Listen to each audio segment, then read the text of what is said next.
беспокоит. Говорю без всякой иронии, без шуток. Конечно, очень много конфликтного потенциала, он растет. Ну и у нас под носом, нас это касается напрямую.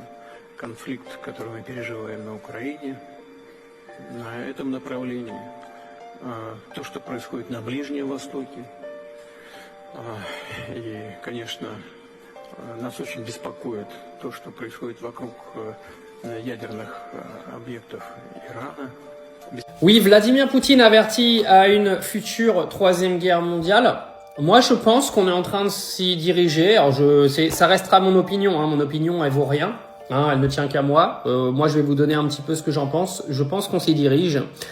Tout simplement parce que j'ai l'impression que d'année en année, il y a une escalade certaine des conflits.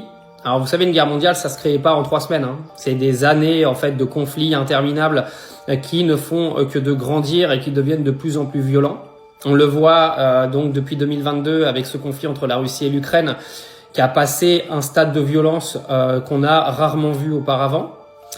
Ensuite, on a aujourd'hui ce qui se passe entre Israël et la Palestine, bien sûr avec Gaza, mais surtout Israël et l'Iran en termes de bataille. On voit bien que les batailles de missiles iraniens, on est en train de passer encore une fois dans un autre cap de violence.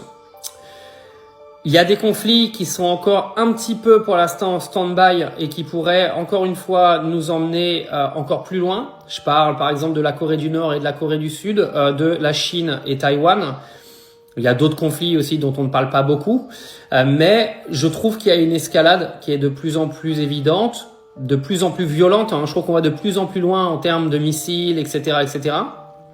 Et surtout, c'est de savoir comment ça va finir entre Israël et l'Iran. Est-ce que les États-Unis vont intervenir militairement? Est-ce que il va y avoir une utilisation d'un potentiel missile nucléaire, comme l'a mentionné Donald Trump avant-hier? Parce que là, ça ferait passer encore une fois le monde dans une sphère qu'il n'a jamais connue, parce que nous n'avons pas connu encore d'attaque nucléaire sur notre monde, et une attaque nucléaire d'un pays engendrerait sûrement une escalade d'autres pays qui rentreraient dans le conflit, parce que la Russie a clairement expliqué aux États-Unis qu'en cas d'intervention, les Russes rentreraient dans la bataille.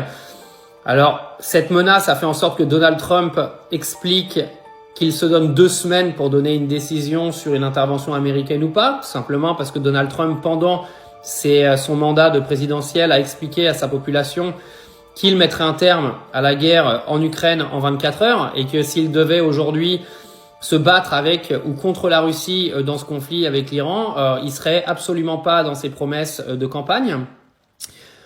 En tout cas, Poutine alerte. Moi, je me range de son côté. C'est pas nouveau. Je trouve que de toute façon, c'est un chef d'État qui est quand même ultra intelligent. Je pense qu'on va vivre des jours sombres. Je te dirais pas dans les 2-3 années qui arrivent, mais dans les 2-3 prochaines décennies, c'est fort probable.